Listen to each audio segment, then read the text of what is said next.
여기에 있는 오늘 본문에 있는 말씀은 출애굽 제2세대들에 관한 이야기입니다. 출애굽 제2세대. 지난 40여 년 동안 히브리인들이 광야에서 방랑했다는 이야기를 여러분 교회 생활하면 수없이 들었을 것입니다. 그러나 이제는 요단강 동편에 요단강을 건너서 약속의 땅으로 들어가기 바로 직전에 사람들이 서 있습니다. 그들은 요단강 뚜구에 서 있으면서 지난 40년을 한번 회상해 봤습니다. 그들 대부분이 다 광야에서 태어난 광야의 사람들이었습니다. 그들이 알고 있었던 것은 자기 인생의 전부를 보면 다 광야 시절밖에 없었어요. 힘들고 어렵고 막막했던 시절, 그것이 자기들이 알고 있었던 시절 전부였습니다. 목적이 없이 방랑했던 시절이었고요.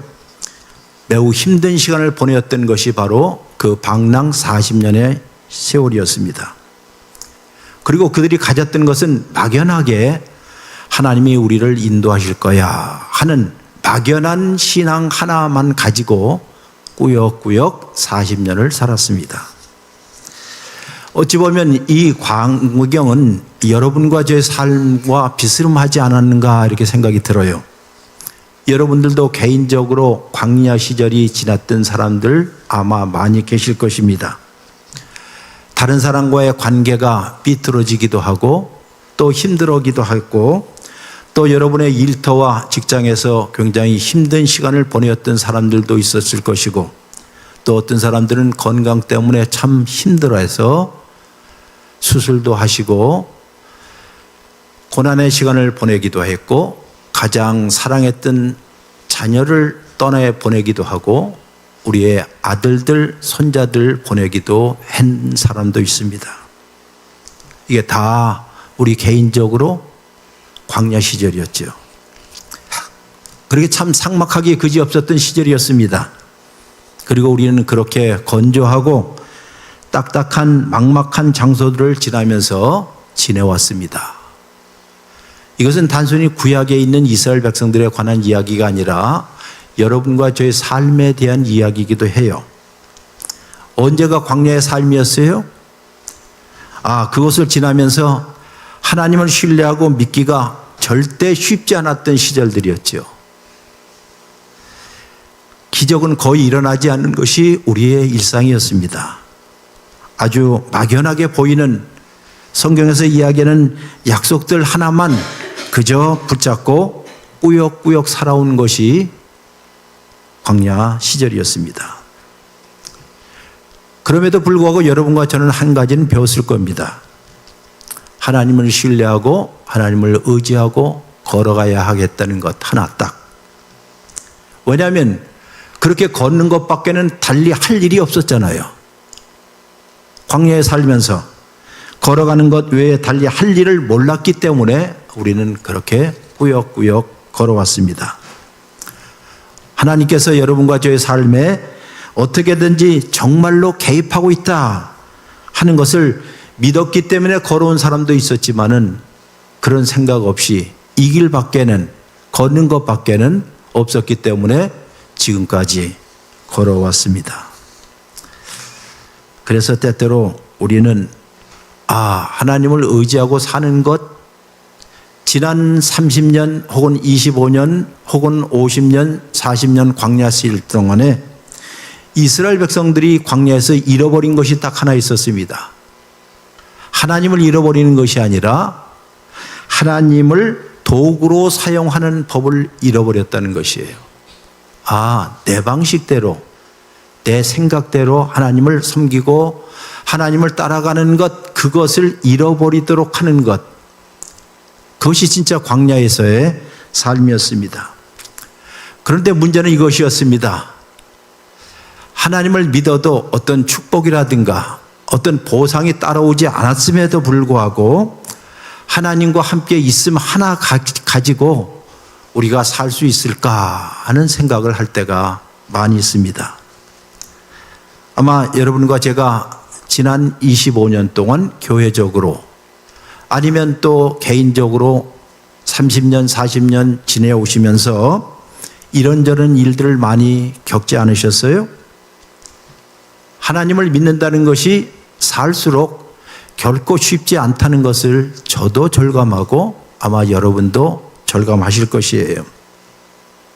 실직을 당했거나 혹은 해고를 당했거나 혹은 제대로 건강이 뒤따라주지 않을 때 하나님이 나와 함께 계시고 하나님이 현존하시다는 것을 믿는다는 것이 결코 쉽지를 않았을 것입니다.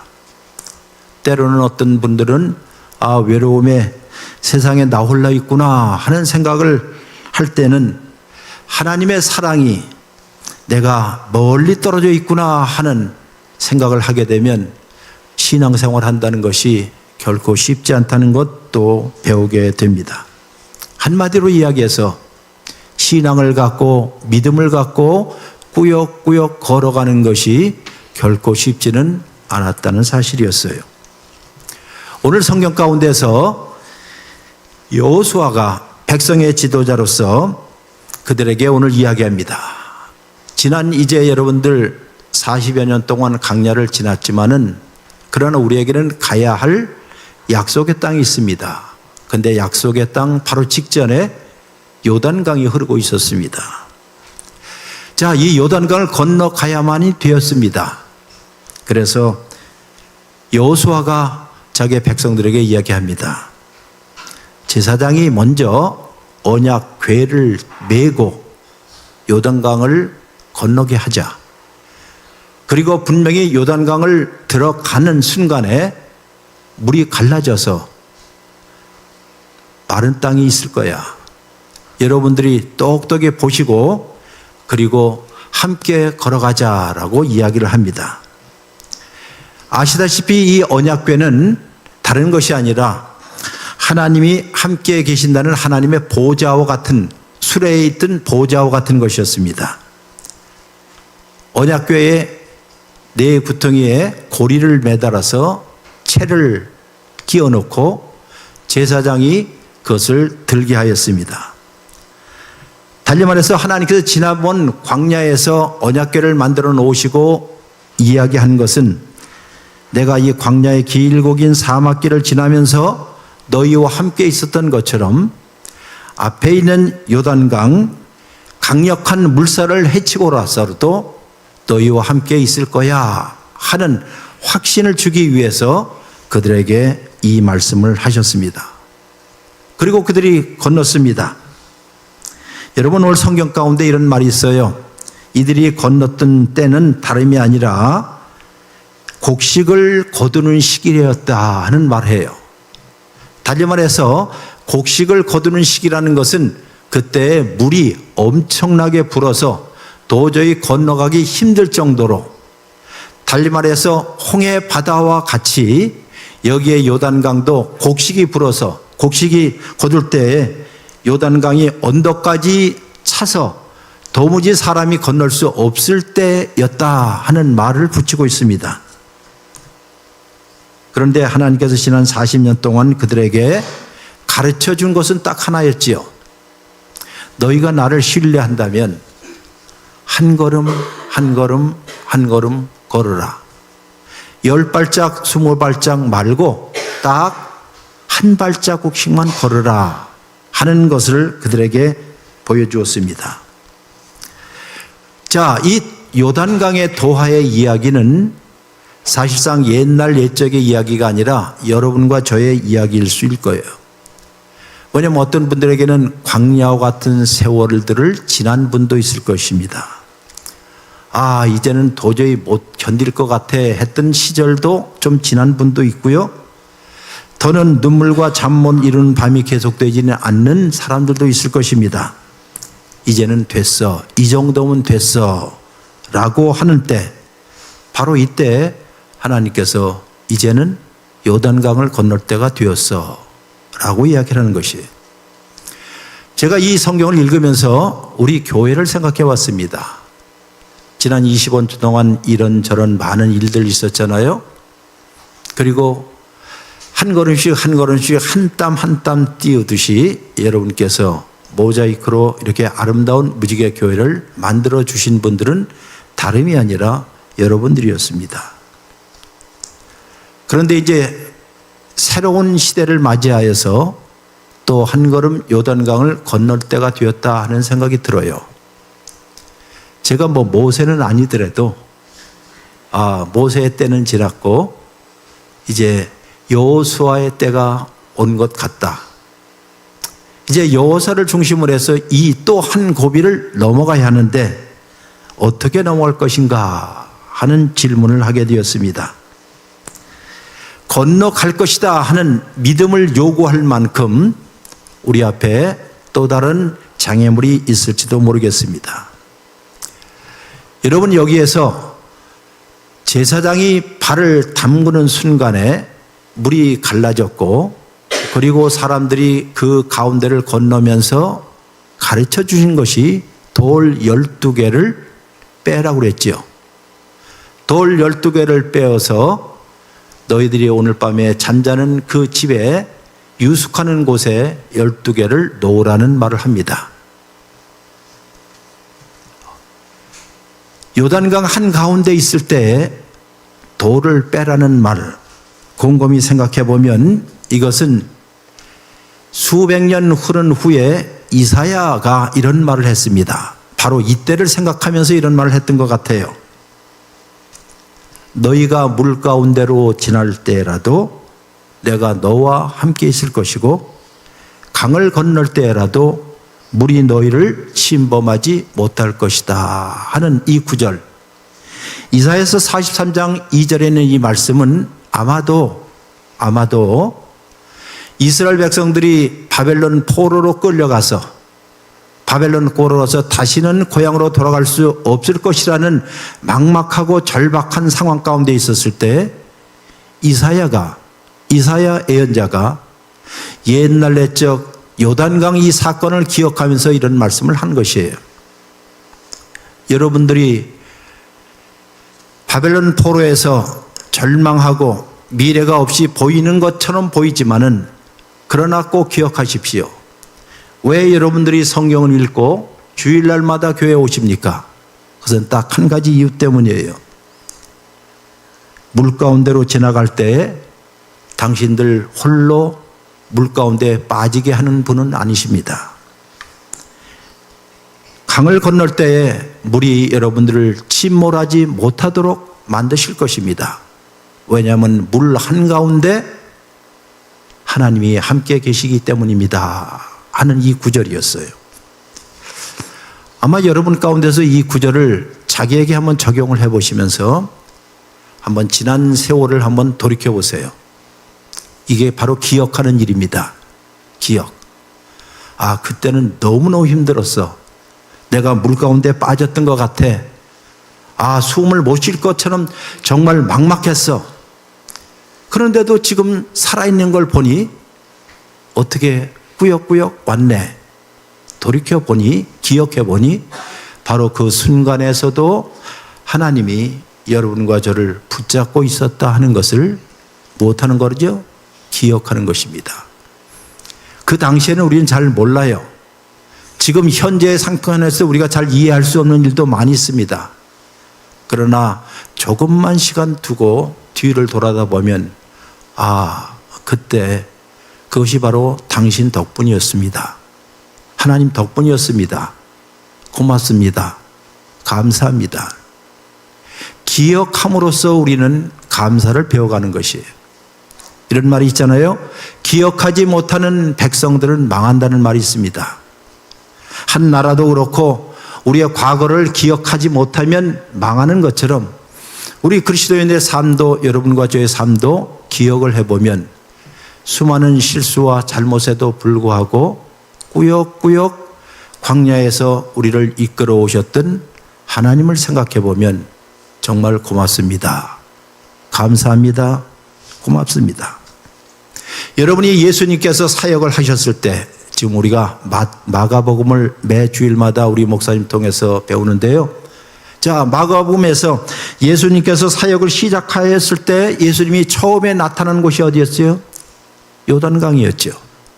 바로 이 요단강입니다. 그것도 요단강 한가운데서였어요.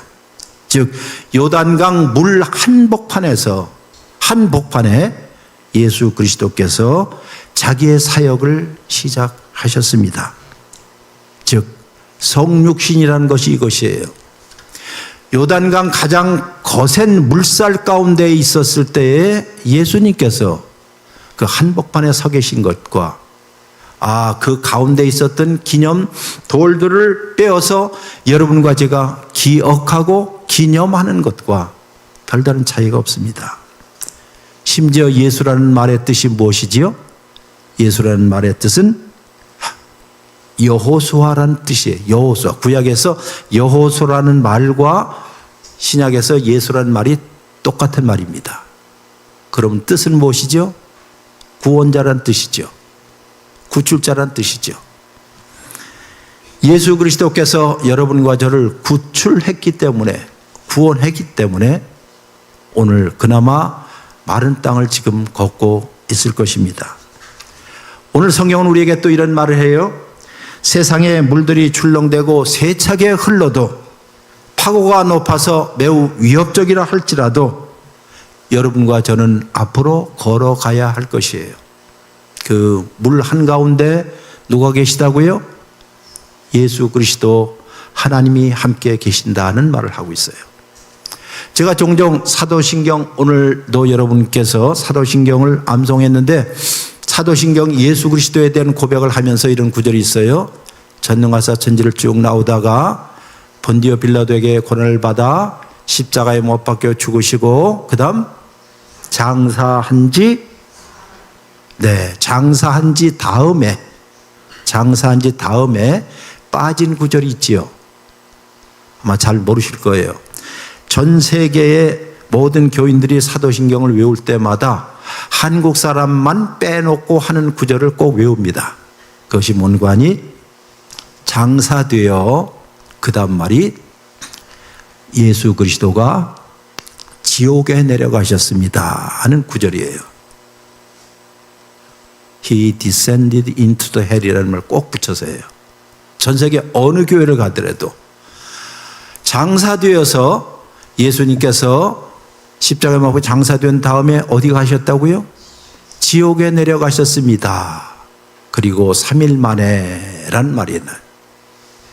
제가 그 구절을 암송할 때마다 오늘도 암송을 하면서 여러분들은 그냥 지나가겠지만은 저는 그 순식간에 그분이 어디 가셨다? 지옥에 가셨습니다 하는 것을 외웠어요. 여러분이 갖고 있는 이 사도신경 이 원문에 여기 보면 앞부분에도 써 있어요. 요 구절이 원래 있습니다 라는 말이에요. 자, 이것은 고백입니다. 여러분과 제가 고백을 하셨잖아요. 왜 고백을 했을까 하는 것이에요. 정말 예수님께서 지옥에 내려가셨을까 하는 것이에요. 여러분과 제가 이 세상 살면서 지옥에 가고 싶은 사람은 한 사람도 없을 겁니다. 그러나 진짜 지옥에 가지 않고도 이 세상에서 지옥을 경험한 사람이 있지요. 우리는 그 지옥을 뭐라고 부르지요? 생지옥이라고 부르죠. 생지옥. 아마 이 정도 되면 우리가 살면서 진짜 지옥 죽은 다음에 끓는 불 이거 말고라도 그건 안 가봐서 모르잖아요. 그러나 살면서 이모저모로 어디에는 한번 다녀오신 경험이 있어요? 생지옥 같은 거. 그것이 심적인 고통이든지 육체적인 고통이든지 삶의 깨어짐이든지 어쨌든 지금 돌이켜 보니까는 바로 그때가 생지옥이었더라. 그런데 우리가 고백을 뭐라고 합니까? 생지옥 한가운데 이미 누가 다녔다고요? 우리의 예수님께서 거기 가 계셨다를 얘기를 해요. 이것을 내가 왜 고백합니까? 오늘 성경에 있는 것처럼 요단강의 물이 아무리 세차게 불고 아무리 높고 아무리 파고가 높아서 위협적이라 할지라도 그 한복판에 하나님이 함께 계셨다 하는 것을 여러분과 저에게 알려주기 위해서입니다. 그래서 우리가 이 돌을 보고 돌을 꺼내어 놓고 볼 때마다 못하는 거죠? 기억하는 것입니다. 그때 하나님께서 내가 도저히 견딜 수 없었는데 그나마 지나게 했던 그 시절을 보면 그것이 우리에게 메모리얼, 즉 기념이 되었더라는 것이에요. 기념하기 위해서 여러분과 저는 기억을 합니다. 찬송가 가운데 이런 찬송가 있는 걸 여러분 잘 아죠? 여러분도 부르시는 찬송가. 지나온 모든 세월들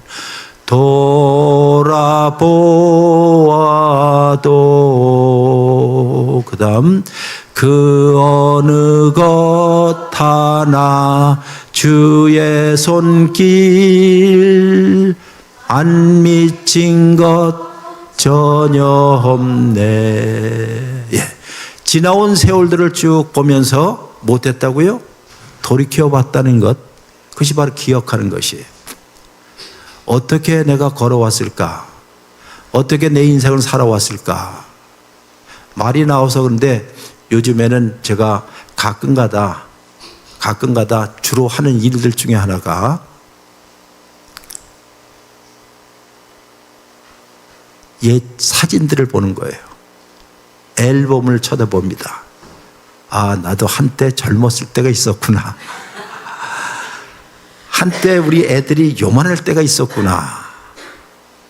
엊그제는 또 우연히 보다 보니까는 2년 전에 그 녀석 살아있을 때도 보이더라고요. 사위 녀석 세상 떠난 사진 보니까.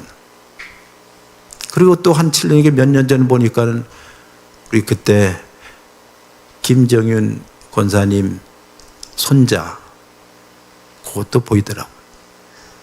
여러분의 삶, 제 삶 이렇게 반복해서 보니까는 같이 병원 갔던 시절들, 이런 시절들, 저런 시절 쭉. 그러면서 아까 그 노래가 그래요. 지나온 모든 세월들 뒤돌아보니 그 어느 것 하나도 하나님의 손길 미치지 않은 것이 없었더라. 그리고 우리가 뭘 고백합니까? 고맙습니다. 감사합니다. 우리의 기억을 통해서 그 다음 나오는 것이 바로 감사예요.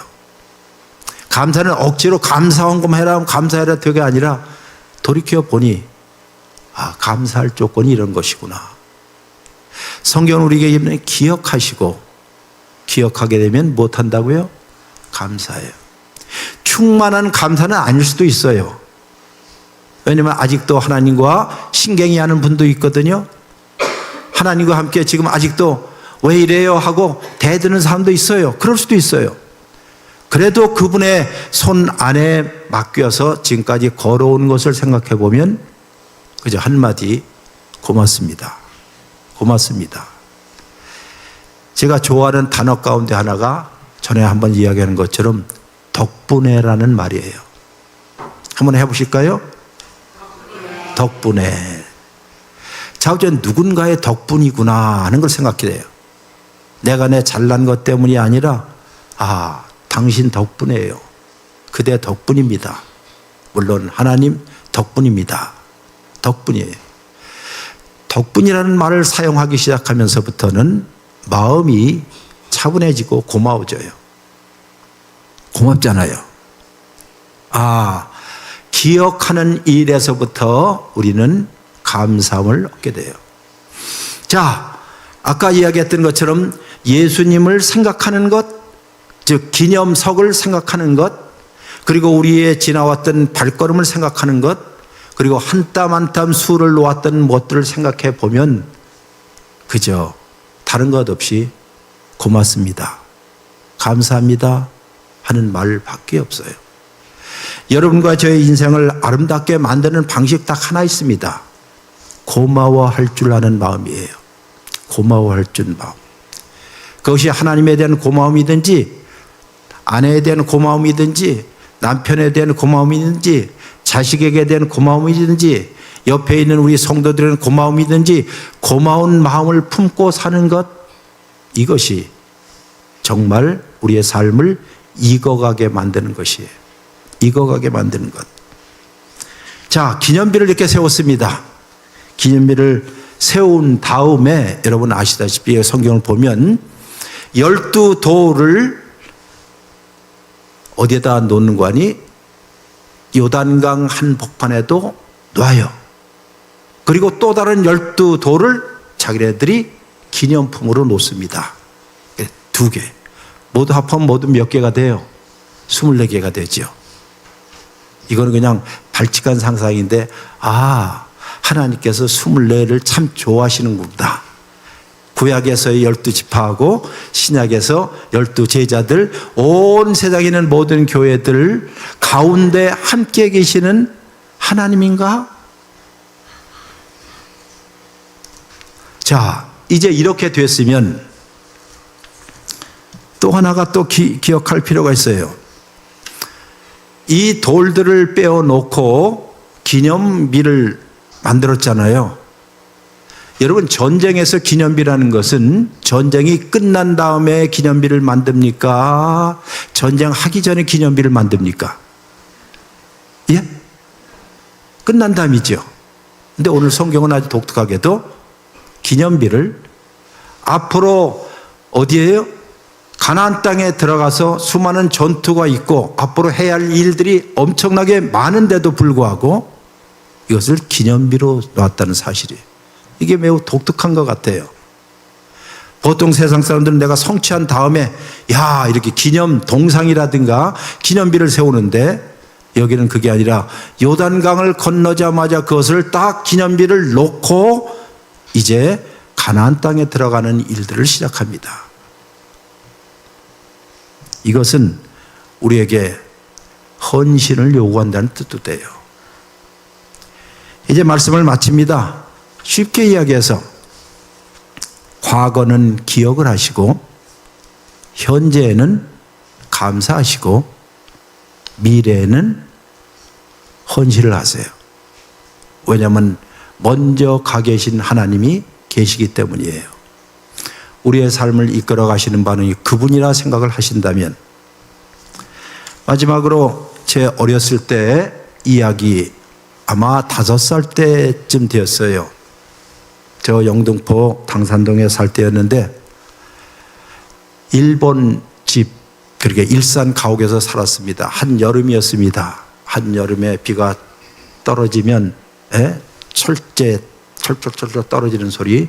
그때 저는 5살쯤 되었었고 저는 그 앞에 안진뱅이 책상 앞에 앉아 있었습니다. 왜냐하면 아버지가 한글을 가르쳐 주었기 때문이에요. 직장을 가시면서 공책을 하나 주고 거기에다가 기역, 니은, 디귿, 리을을 쓰라고 했습니다. 저녁 때가 되자 이제 아버지가 오실 때가 되어서 안진뱅이 책상 앞에 앉았습니다. 어렸지만은 창밖을 보니까는 빗소리가 아주 아름답게 들렸어요.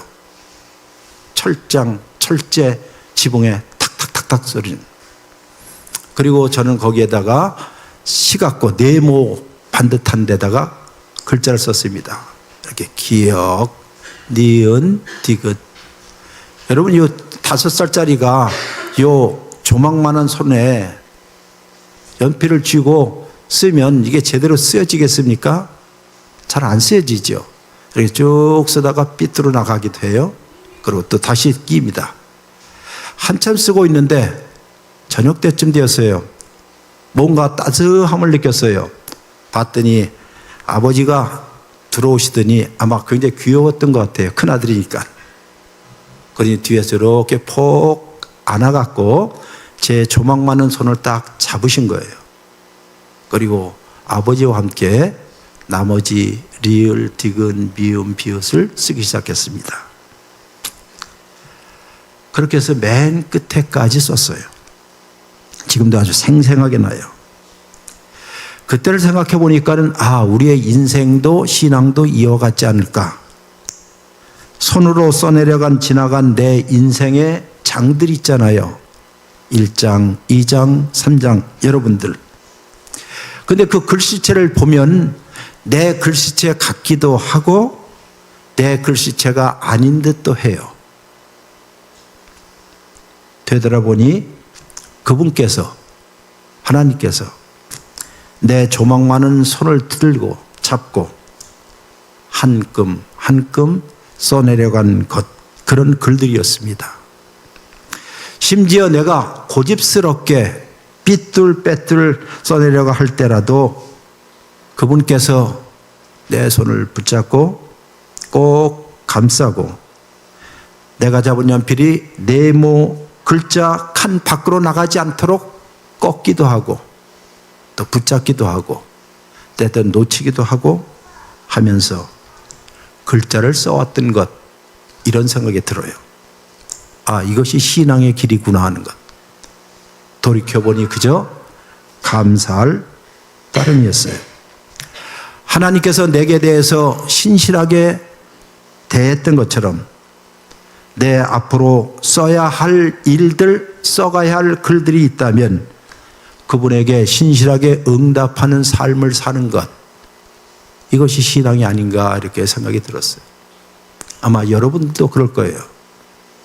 알든 모르든 여러분의 손을 움켜잡고 있는, 때때로 느슨하게 잡기도 하시고 때때로 세게 잡기도 하고 우리가 삐뚤어 나갈 때 삐뚤어 나가게도 하지만은 그러나 다시 한번 꺾어서 제자리에 오도록 하시는 그분, 그러니 그분에게 우리가 기억을 하며 고마워할 수밖에 없을 것이에요. 이제 우리 교회도 지금까지 이렇게 저렇게 글을 써내려왔습니다.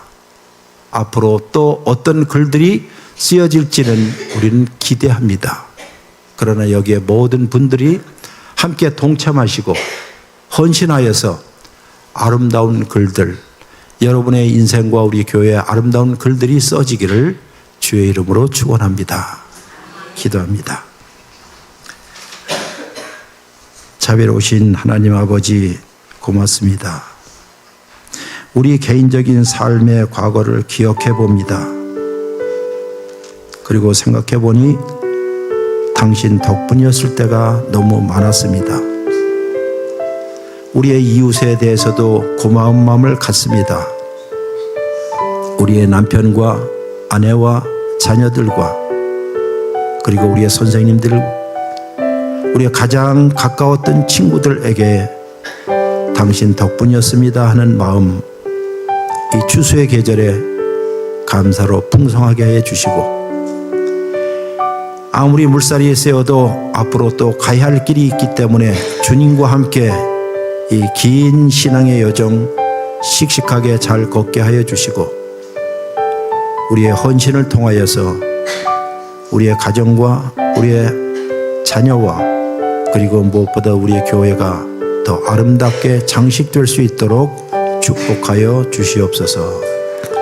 예수님의 이름으로 기도했습니다. 아멘.